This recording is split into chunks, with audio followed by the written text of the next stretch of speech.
tout cas, en ce qui reste, si nous concerne la première explication, qui a joué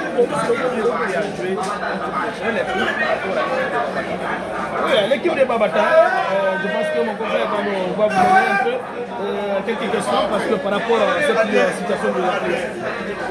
Oui, bonsoir monsieur. Wakria qui joue ce soir au cours de la 20e journée contre le Grand Mafia. On reconnaît ce soir Wakria qui est sa difficulté, qui est classé pour le match 13e. C'est seulement est-ce qu'il ne va pas aussi dans cette formation parce que Wakria qu'on a connu dans le championnat du camp, ce n'est pas le même Wakria. C'est tout comme ça le football. Parfois c'est le jeu et techniquement, je ne peux pas vous expliquer réellement ce qui fait la pro de cela. Mais en ce qui concerne sur le plan visiblement, on sait que ce Wakria aujourd'hui a été merveilleux dans les années antérieures. Wakria a produit beaucoup de joueurs. Aujourd'hui, Wakria joue avec des jeunes. Donc, c'est pas facile de revenir avec l'ancien dynamisme.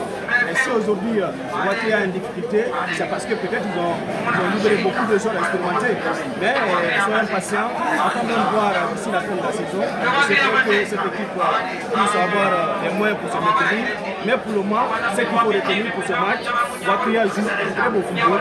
Attendons de voir si, en tout cas, le discours de l'entraîneur puisse apporter quelque chose. Ça peut quand même maintenir le dynamisme jusqu'à la fin de la saison.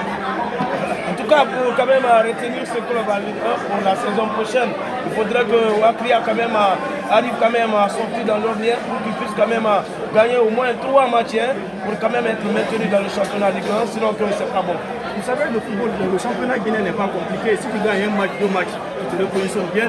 Et regardez d'abord la différence entre le premier et le dernier et l'avant-dernier du championnat. Il suffit de gagner quelques matchs pour se retrouver en haut du tableau. Donc ça ne va pas être trop compliqué, mais très compliqué aussi d'une part. Parce que il y a d'autres clubs aussi qui se cherchent.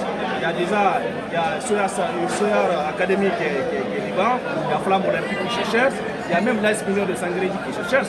Donc ça va être très compliqué, mais attendons de voir, peut-être avec la victoire du Wakria cet après-midi, ça peut permettre à l'équipe de revenir à 22 points, je crois, pour espérer des prochaines victoires. Bokeh aujourd'hui a 4 clubs en première division, donc si il ne doit pas y avoir de fuite quelque part, Bokeh doit être fier. Bokeh aujourd'hui, si ce club de Wakria arrive à se maintenir, vraiment c'est un nouveau soulagement pour la région de Bokeh. Présenté. Ça c'est pas un problème. Merci.